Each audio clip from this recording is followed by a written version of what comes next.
For 3,000 years, peace had reigned across the galaxy. The Galactic Accord was a pact that ensured no race would go to war. It was a time of diplomacy, cooperation, and mutual growth.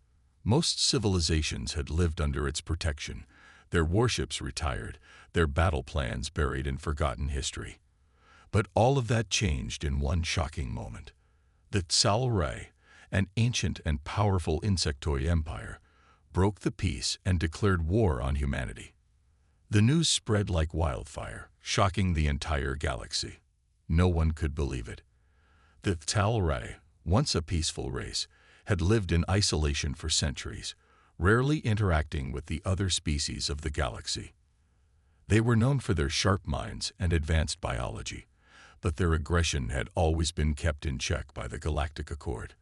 For them to suddenly declare war on humanity after thousands of years of peace was unimaginable. Humanity, for its part, had always been an enigma to the other galactic civilizations. No one truly understood the full extent of their power. Some believed humans were weak, still trapped in their primitive ways, while others suspected that they had grown powerful, but no one had ever dared to test them. Now, the Sci-Fi had made the first move, and they believed humanity would fall before their might. The Sci-Fi had always been an aggressive species, their natural instincts shaped by a harsh and unforgiving world. They had conquered many lesser races in the past, and their arrogance was as sharp as their claws. They believed themselves to be the most dominant species in the galaxy, and they saw humanity as a threat to their superiority. They had watched from the shadows as humanity's influence spread across the stars, their ships growing more advanced with each passing year. The Sci-Fi saw this as an act of defiance. They sent their war fleets into human space, prepared for a quick and decisive victory. Their message to Earth was simple: surrender now or face the consequences. The galaxy waited, breathless, to see how humanity would respond. And then something unexpected happened. Humanity didn't panic. They didn't cower in fear. In fact, they didn't even respond in the way anyone expected. The first communication from Earth came not from a high-ranking general or a political leader, but from a human admiral, a middle-aged man with graying hair and a calm demeanor. He sat in front of a simple communication screen, a slight smile playing on his lips as he addressed the entire galaxy. "Are you sure?" he asked, his voice soft but filled with an undeniable confidence. "You really want to do this?" The Sci-Fi fleet commanders, furious at what they saw as disrespect, prepared to send their forces to Earth's borders. They saw the admiral's response as a sign of weakness, believing humanity was already trembling in fear. But the truth was, humanity was not afraid. They were watching. They were studying. They were waiting for the Sci-Fi to make their move. The Galactic Council, made up of the most powerful species in the galaxy, was baffled. They had watched as the Sci-Fi's warships moved into human space. They had seen the admiral's message and had no idea how to interpret it. Some argued that it was a sign of humanity's confidence, while others feared it was a sign of something far more dangerous. They knew that humans were capable of great technological achievements, but they had no idea how advanced their military was. No one truly understood the full extent of humanity's power. The Sci-Fi were about to find out. The first human military action came a few days later, when the Sci-Fi attacked a small colony on the outer edge of human space. They believed it would be an easy target, one that would send a clear message to humanity. Resistance was futile. The colony was supposed to be defenseless, a weak outpost with no military presence. But the Sci-Fi were in for a surprise. As their warships arrived over the colony, they found nothing. No defenses, no resistance. The colony seemed abandoned, empty, and eerily quiet. Confused, the Sci-Fi commanders ordered their troops to land. But as their boots touched the ground, they realized the true trap had only just begun. Overhead, the sky darkened. Lightning crackled in the air, and the temperature began to drop rapidly. The Sci-Fi soldiers, struggling to adjust, noticed that their weapons weren't functioning properly. Their communication systems were failing. It was as if the planet itself had come alive to resist them. Suddenly, a booming voice echoed across the planet. It was calm, unhurried, almost disinterested. "You lose." The Xalari commanders froze, staring at the sky as their once proud fleet lay disabled, their technology rendered useless. The war that the Xalari had so confidently begun had just come to an end. But the rest of the galaxy had no idea what had just transpired. Humanity had not just outsmarted them. They had outclassed them in every possible way. And as the Xalari realized their mistake, the human message was clear: don't start what you can't finish. The news of the Xalari's failed assault on the human colony spread quickly across the galaxy, but most of the galaxy's races remained skeptical. The Xalari were known for their strength, and it was impossible to believe that humanity could defeat them so easily. Many thought it was a fluke, a temporary setback for the insectoid empire, but not a true victory. After all, humanity had always been seen as a relatively young and primitive race, at least compared to the ancient civilizations of the galaxy. Meanwhile, the Xalari, humiliated and angry, were not about to back down. Their pride had been wounded, and their leaders were determined to make an example of humanity. They believed that their next strike would break humanity's spirit for good.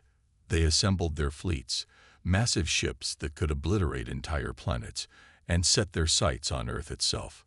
But when the Xalari warships approached the human homeworld, they found something unsettling. The planet was completely quiet. There was no sign of human resistance. The air was still. No military presence stood in their way. To the Xalari, it was as if humanity had given up, as though they were too afraid to fight back. It made them feel confident, almost smug. They had already proven their power once, and this would be the final blow to finish the humans once and for all. What they didn't know was that humanity was not afraid. They weren't hiding. They were simply waiting. Back at the human command center, Admiral Blake stood calmly in front of a large holographic display. His hands were folded behind his back as he observed the incoming Xalari fleet. His face was serious, but his eyes held a certain quiet confidence that made his officers uneasy. They had just witnessed the disaster that Xalari had suffered on the colony, and they were ready to fight back with everything they had. But Admiral Blake had a different plan. He didn't want to waste resources on a direct confrontation. He had a different idea. "We don't need to fight them head-on," Blake said, his voice calm but firm. "We'll make them wish they never left their homeworld." His officers exchanged glances, unsure of what their commander meant, but Admiral Blake smiled slightly and continued to give orders. The Xalari fleet began to descend through the atmosphere of Earth, expecting to land on a defenseless planet. But what they didn't realize was that humanity had been preparing for this moment for centuries. While the Xalari thought they had the upper hand, the humans had quietly advanced in ways no one could have predicted. The moment the fleet entered the atmosphere, everything changed. A series of strange signals began to interfere with the Xalari ships. At first, it was a slight disturbance, an odd fluctuation in their systems. But soon, the interference grew stronger, more intense. The ship's navigation systems began to malfunction, and their weapon systems flickered to life and died in rapid succession. The Xalari commanders cursed and tried to regain control, but it was no use. They couldn't even send orders to their own ships. "What's happening?" a senior Xalari officer shouted, but there was no answer. The fleet had become paralyzed. On Earth, Admiral Blake watched the chaos unfold on his display screen with a small, knowing smile. He had known exactly how to deal with this. The human forces had developed technology far beyond anything the Xalari could have imagined. It wasn't just weapons or armor. They had mastered control over the very systems that powered entire fleets. The Xalari, once the galaxy's most feared empire, were now helpless before the humans. "You didn't think we'd let you attack without preparing, did you?" Blake said to no one in particular. Now let's make sure they understand who they're dealing with. The interference grew stronger, and soon the Sci-Fi ships were completely immobilized, their engines dead in space. Unable to move or fight back, they drifted in orbit, caught in an invisible web of human technology. As Blake's fleet closed in on the stranded ships, they didn't fire a single shot. They didn't need to. The Sci-Fi were already defeated. The human fleet didn't approach with aggression. They didn't need to show force. The message was clear. We don't fight wars. We end them. Back on the Sci-Fi command ship, the Supreme Commander screamed in frustration. His fleet was caught in a trap, and there was no way out. Their once proud warships were nothing more than floating targets. For the first time in centuries, the Sci-Fi were powerless. Their technology, their weapons, their strength, they were all useless against humanity's quiet, unshakable power. Meanwhile, across the galaxy, leaders of the other species watched in disbelief. The Sci-Fi had launched their war with the expectation of easy victory, but humanity had proved them wrong in the most unexpected way. For those who still doubted humanity's strength, this was a wake-up call. The war had not yet begun, but already it was clear. No one could predict what the humans were capable of. The Sci-Fi had underestimated humanity, and it would cost them everything. The galaxy was watching. For the first time in centuries, a single species was challenging the established order. Humanity had made their move, and it had been swift, decisive, and surprising. The Sci-Fi fleet, the pride of the insectoid empire, had been neutralized without a single shot fired by human forces. The galaxy's most powerful empires, who had never taken humans seriously, were now forced to reassess their assumptions. In the Galactic Council, representatives from various species gathered for an emergency meeting. The room was filled with tension as members debated what had just occurred. For centuries, they had maintained the peace with the Galactic Accord, and now the Sci-Fi's unprovoked war had shattered that peace. But what was even more unsettling was the fact that humanity, a race that most had thought weak and unprepared, had neutralized the Sci-Fi so easily. "The humans have done something impossible," said the Aurelian delegate, a large bird-like creature. The Sci-Fi were not just defeated, they were humiliated. Another delegate, a tall, smooth-skinned species from the planet Ceros, spoke next. "We cannot afford to underestimate the humans any longer. If they are capable of such technological feats, they could become a threat to the stability of the entire galaxy." The council was divided. Some members argued that humanity should be punished for their unexpected challenge to the established peace, while others believed the humans should be welcomed as new allies. However, the general consensus was one of confusion. No one truly understood how humanity had done what they did.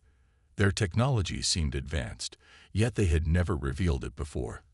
The most puzzling question was, why had the Sci-Fi attacked them in the first place? Back on Earth, Admiral Blake and his team were already preparing for the next phase. The Sci-Fi fleet was immobilized, but they hadn't surrendered yet. Earth's military forces were on high alert, preparing for any retaliation from the insectoid empire. But Blake had a feeling that the Sci-Fi, with their pride wounded, were more likely to retreat than to continue their attack. They had learned a hard lesson about underestimating humanity. Blake's thoughts were interrupted by a communication from his second-in-command, Lieutenant Hara. "Admiral, we've intercepted a transmission. It's from the Sci-Fi.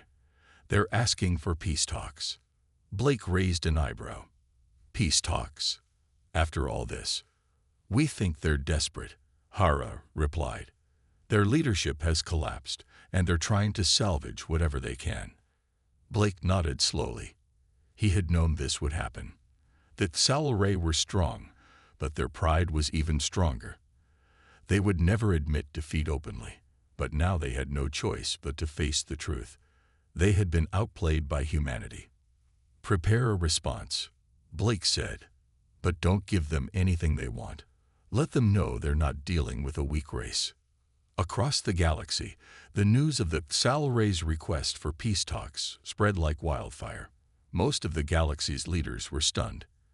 How could a race that had once ruled with fear and power now be begging for peace? What did this mean for the future of the galaxy?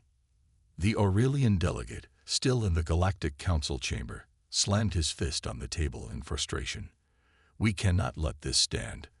The Xalray must answer for their actions. Humanity cannot be allowed to set this kind of example. But the Tsero's representative raised a hand. Perhaps we are missing something. If humanity can defeat the Xalray so easily, perhaps they could be an ally. Maybe we should approach them with respect, not fear. The room fell silent. The suggestion was bold, but it made sense. Humanity had not only defeated the Xalray, they had done it in a way that no one could have predicted. They had demonstrated power, strategy, and intelligence beyond anything most of the galaxy's older species had anticipated. Meanwhile, the Xalray, now in full retreat, had begun their negotiations with Earth. They had no other option. Their fleet was stranded, their technology crippled, and their reputation shattered. The war they had hoped to win had turned into a humiliating defeat. Back in the Human Command Center, Blake received a transmission from the Xalray's Supreme Commander. The once proud warrior appeared on screen, his face filled with frustration and regret. Admiral Blake, we request an audience. We seek peace. The Xalray Empire is willing to negotiate terms for a ceasefire. We will withdraw our forces and agree to a truce. Blake's expression remained neutral as he listened. He had expected this moment, and now it was time to make a decision. The Xalray had made their move, but humanity had shown them the consequences. Now, the galaxy was waiting to see what the humans would do next. I'll be honest with you, Blake began, his voice calm but firm. You've made a big mistake. Your attempt to conquer humanity has failed, and now you're asking for mercy. I'm not sure you deserve it. The Xalray commander lowered his head, his pride bruised. We understand, but we are willing to do whatever it takes to avoid further conflict. Blake paused for a moment, considering the situation. Humanity had proven its strength, but peace had always been the goal. However, he knew that a message needed to be sent, not just to the Xalray, but to every species in the galaxy. Peace talks will begin. But understand this, humanity will not be a pawn. We will not bow to anyone. And if anyone else dares to challenge us, they will learn the same lesson you did. The message was clear. The galaxy had just learned a powerful truth. Humanity would no longer be ignored. Across the galaxy, the Xalray's surrender had sent shockwaves through every species, but none more than the Tseros. Their race had prided itself on diplomacy and peaceful negotiations, always believing in the power of words over force. The Tseros government immediately called for an emergency summit to discuss their next steps. They had underestimated humanity, and now they realized that humanity could not be ignored any longer. What are we waiting for? The Tseros ambassador, Clor, asked as he paced around the large council room. The humans have proven their strength. If we don't act quickly, they may not even want to speak with us anymore. His eyes were filled with both concern and curiosity. He wasn't just worried about their power, but about their approach to diplomacy. What would humanity want from the galaxy now? Meanwhile, Admiral Blake, still on Earth, had finished speaking with the Xalray's Supreme Commander. The peace talks were set, but Blake wasn't entirely convinced. His mind raced, wondering what the galaxy's response would be. Would they try to sabotage the talks? Would they try to bring humanity down, still seeing them as a threat? He couldn't shake the feeling that this was just the beginning. Though the humans had defeated the Xalray, Blake knew they couldn't afford to underestimate the other galactic powers. He'd seen enough in his years of service to understand that when it came to power, there were always those waiting in the shadows, ready to strike when a species seemed weak. Humanity had made its mark, but they hadn't yet earned trust from all of the galaxy's powers. The next day, Blake received an unexpected message. A formal invitation from the Galactic Council, an unprecedented move. The invitation came from the Tseros, the peacekeepers of the galaxy. They wanted to meet with humanity, and they wanted to meet face to face. Blake knew this wasn't just about diplomacy. It was about something much bigger. The Tseros weren't just curious about humanity's strength. They wanted to learn from them. "Admiral," Hara said as she stepped into his office, holding the glowing datapad that displayed the invitation. "This could be the opportunity we've been waiting for. This is a chance to shape the future of the galaxy." Blake studied the message carefully. The Tseros wanted to meet on their homeworld, a neutral planet known for its stunning landscapes and peaceful atmosphere. It was an ideal place for talks, and Blake could already hear the whispers of the other species who might be watching and waiting for humanity to make its next move.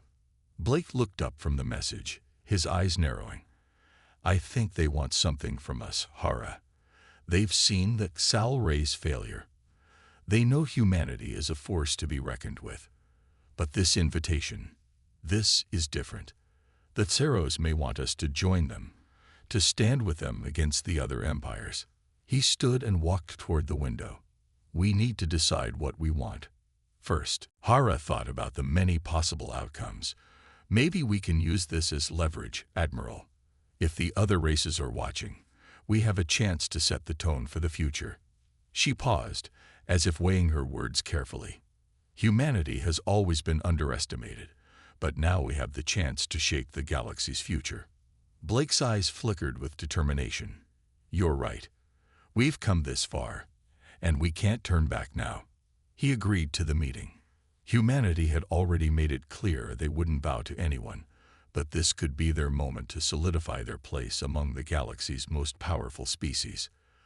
The Tseros had a reputation for peace, but Blake suspected they were also trying to position themselves as the new leaders of the galaxy. If humanity joined them, it could change everything. Days later, Blake and his team arrived on Tseros, greeted by a vast, crystal blue sky and sweeping landscapes unlike anything on Earth. Towering trees with shimmering leaves stood beside beautiful lakes that sparkled like diamonds. The air was clear and the atmosphere peaceful, a stark contrast to the tense feeling Blake couldn't shake. He and his team made their way to the council hall, where they were met by the Tseros delegation, including Ambassador Kalor. The Tseros looked like tall, graceful beings, their skin glowing with a soft, ethereal light.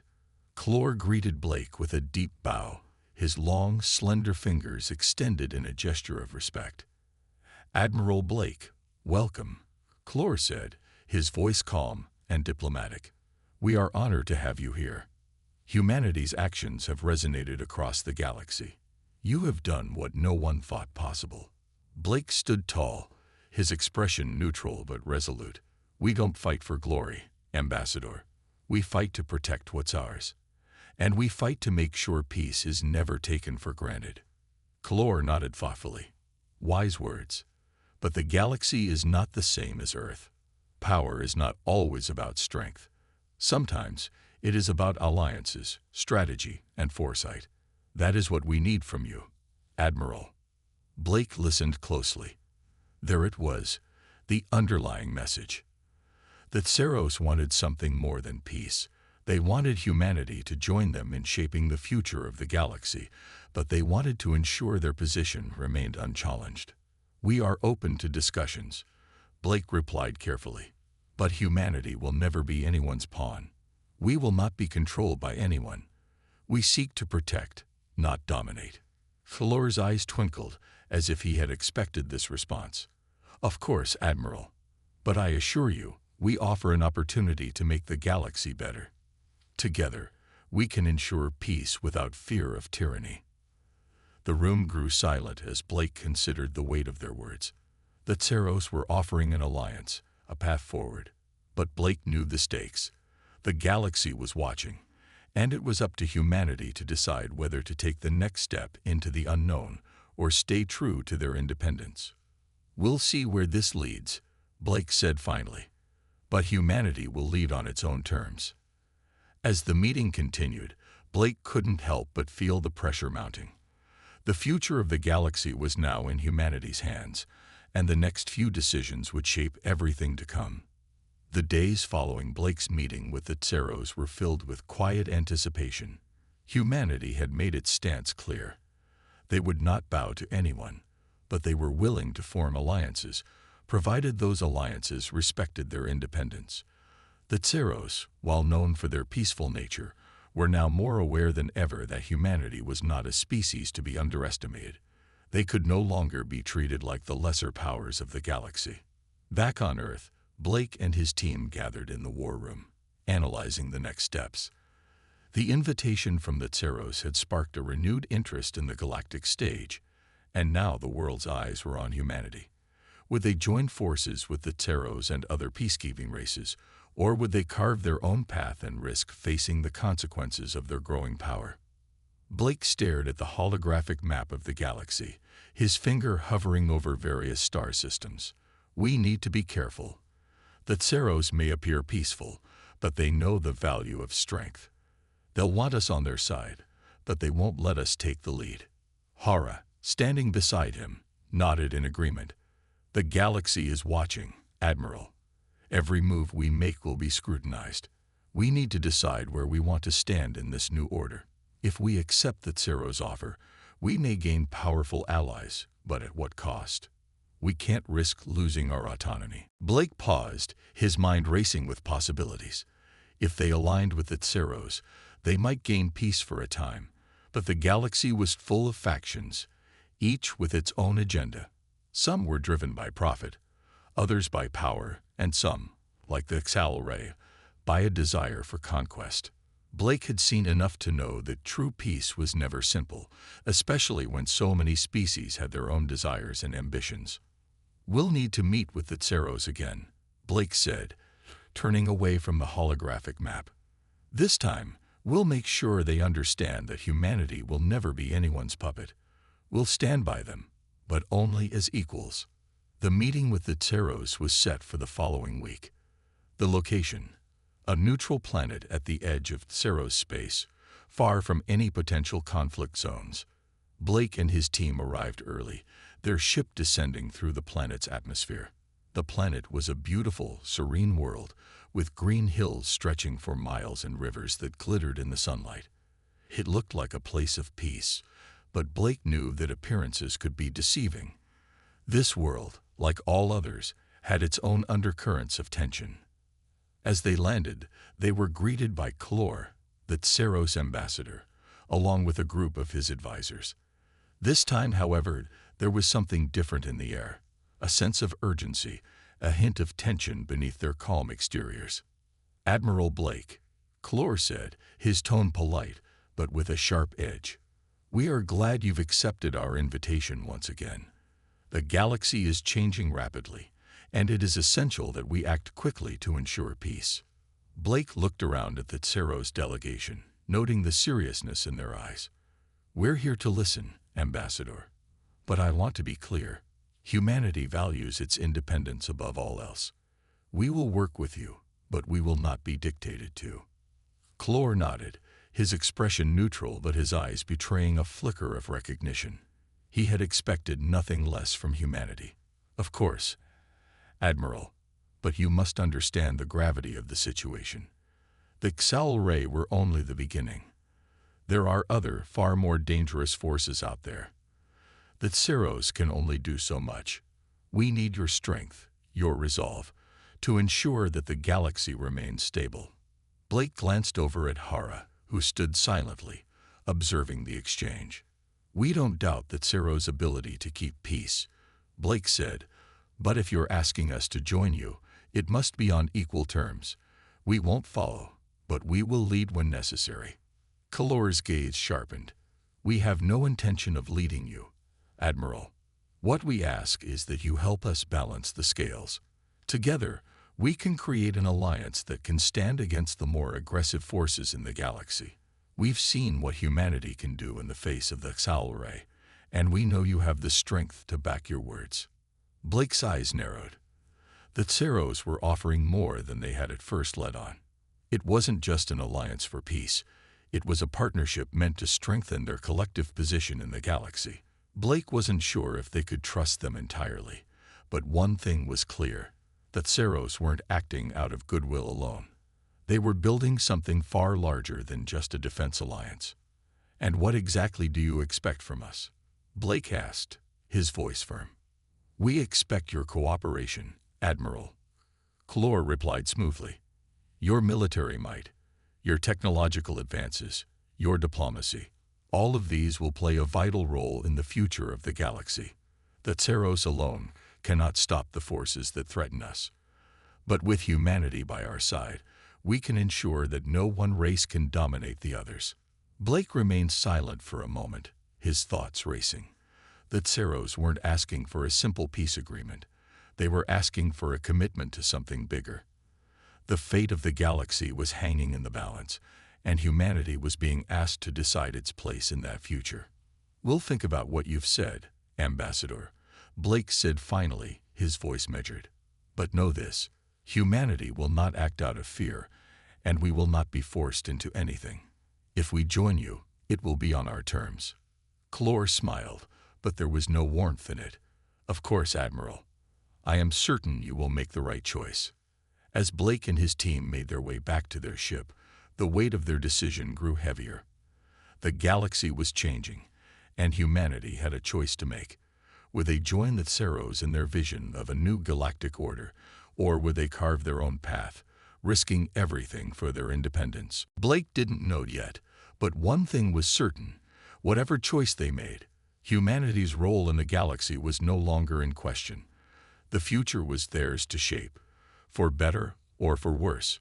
Blake sat in the command center, the lights dimmed low, his fingers tapping against the desk and thought. The decision was looming over him like a heavy cloud. The meeting with the Ceros had left him with more questions than answers. The alliance they were proposing was tempting: security, strength, and the possibility of reshaping the future of the galaxy. But there was a cost. Could humanity really trust them? Could they afford to rely on anyone else? As he thought, his mind wandered to the faces of the people back home, those who had fought so hard to preserve Earth's independence, to ensure that humanity's voice would be heard across the stars. He couldn't make this decision alone. Blake called for a meeting with his senior officers. Within moments, Hara, Lieutenant Torres, and Chief Engineer Holt stood before him, each with a look of curiosity mixed with concern.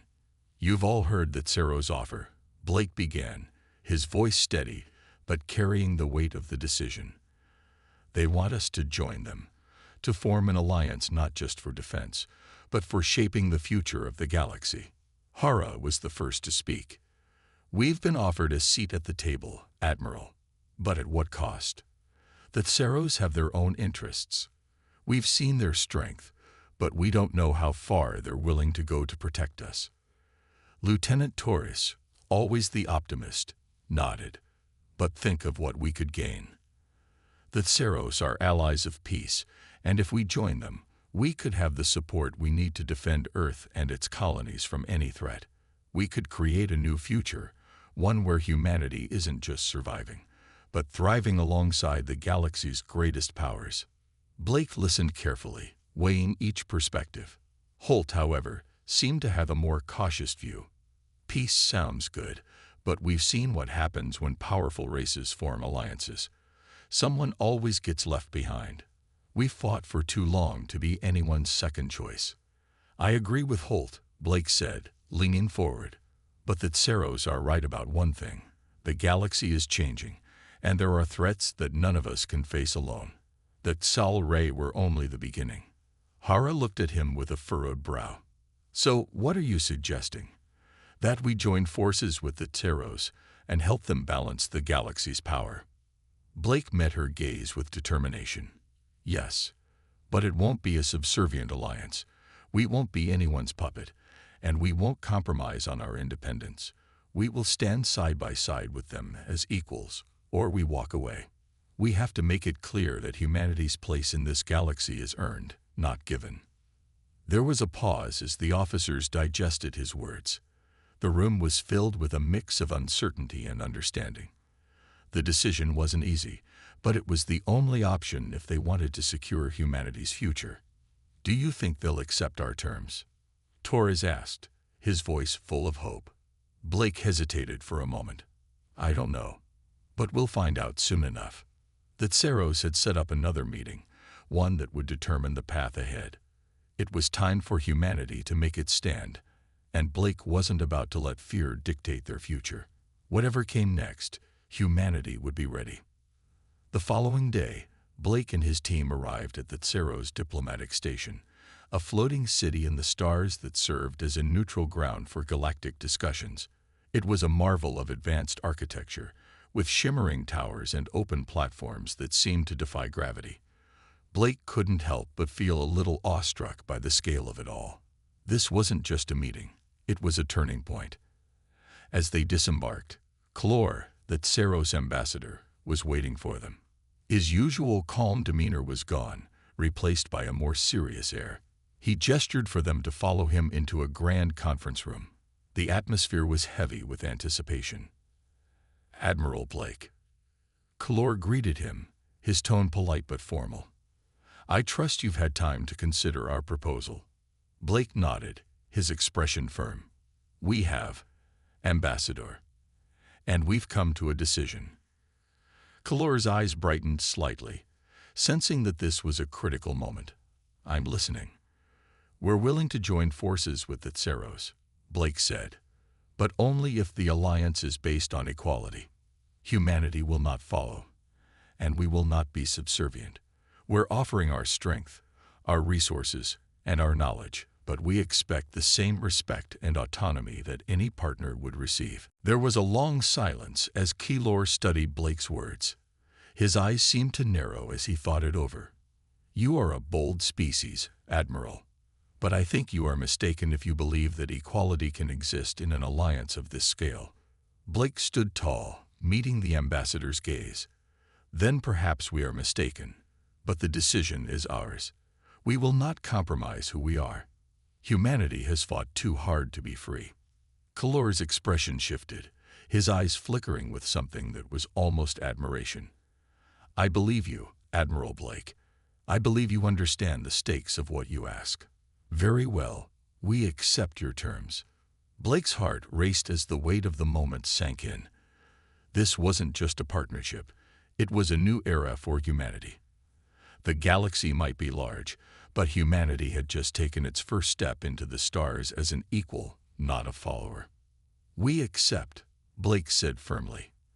"And together, we will build a future where no one race dominates another. Humanity will lead alongside the Tseros and all others who wish to stand with us." The Tseros nodded, their eyes glowing with a quiet understanding. The galaxy was about to change. And this time, humanity would not be left behind. The decision had been made. The alliance with the Tseros was official, but Blake knew that this was only the beginning. Humanity was no longer a small, insignificant species in the vast galaxy. They were now part of something much bigger, something that could shape the future of the entire galaxy. As Blake looked out of the command center's observation window, the stars seemed brighter than ever. They weren't just distant points of light anymore. They were possibilities, opportunities, a new future. Hara entered the room, breaking his thoughts. "Admiral, the delegation is ready. The Tseros have accepted the terms, and we're preparing to formalize the agreement." Blake turned and smiled at her. "Good. It's time to make history." Minutes later, Blake and his team were standing before the Tseros, ready to sign the treaty. The room was quiet, and the air was thick with anticipation. The Tseros, who had once been seen as an imposing force, now looked like allies, equal partners in this new chapter. Clor stood at the head of the table, his posture proud but humble. "Admiral Blake, it has been a long road to this moment. The Tseros have faced many challenges in our long history, but none of them have been as significant as the challenge of finding a true partner in the galaxy." Blake nodded. "The galaxy is a dangerous place. We're all stronger when we stand together." The Tseros ambassador smiled, his eyes gleaming with a rare warmth. "Indeed, and today we begin a new era. one where strength, respect, and cooperation guide our way forward. Blake and Kulor shook hands, the moment symbolizing the end of one era and the beginning of another. The future was uncertain, but it was full of potential. After the ceremony, Blake's team gathered in a smaller room, where the weight of the decision began to settle in. Torres was the first to speak. This is it, isn't it? The beginning of something big. Humanity, side by side with the Tseros, the Galactic Council, all of us together. Holt gave a thoughtful nod. It's a lot to take in, but I think we can handle it. We've always been resourceful, and now, with the Tseros at our side, we can build something incredible. Blake smiled, feeling a sense of pride well up inside him. Yes, we can. This isn't just about survival anymore. It's about thriving, about having a voice in the galaxy, about shaping the future on our terms. Hara's voice was filled with hope. We've come a long way. From the first days of war with Accelerate to this moment, when humanity stands tall among the stars. We're not the same species we were when we first looked out into the galaxy with fear and uncertainty. Blake looked at her, his eyes filled with determination. No, we're not. We're stronger, smarter, and more united than ever. And that's what will make us unstoppable. The Tseros might have given us the opportunity, but it's our strength and our spirit that will make this alliance thrive. The thought of what lay ahead was both exciting and daunting. There were still challenges to face, dangers to overcome, and enemies who would seek to test humanity's resolve. But for the first time, Blake felt confident. They had the support of the Tseros, and more importantly, they had each other. Together, there was nothing they couldn't handle. Blake's communicator beeped, interrupting the moment. He answered it quickly. Admiral Blake here. Admiral, we've received a communication from the Galactic Council. The voice on the other end said, they're asking for an emergency meeting. It's about the new alliance. Blake's heart skipped a beat. The Galactic Council, the governing body of the galaxy, was calling. This was serious. They had never asked for an emergency meeting with Earth before. Something was happening. I'll be there shortly, Blake replied, his voice steady despite the rising tension in his chest. He turned to his team. We've got a meeting with the Galactic Council. It seems the galaxy's next big challenge is already upon us. As they made their way to the meeting room, Blake couldn't help but wonder what new challenge awaited them. But whatever it was, he was ready. The galaxy might have underestimated humanity before, but no one would be making that mistake again. They had proven themselves in ways no one had imagined, and now, with the Tseros by their side, they would show the galaxy what humanity was truly capable of. The doors to the council chamber opened, and Blake stepped inside. The room was filled with representatives from every corner of the galaxy, each species eager to hear what Earth had to offer. The tension in the room was palpable. It wasn't just about a new alliance anymore. It was about humanity's place in the galaxy, their role in shaping the future, and whether the galaxy was ready to accept them as equals. As Blake stood before the council, he realized that this moment, this new dawn, was only the beginning. The universe was vast, but humanity had just taken its first bold steps into the unknown. They had the strength, the resolve, and the courage to face whatever came next. And this time, the galaxy would have no choice but to take notice.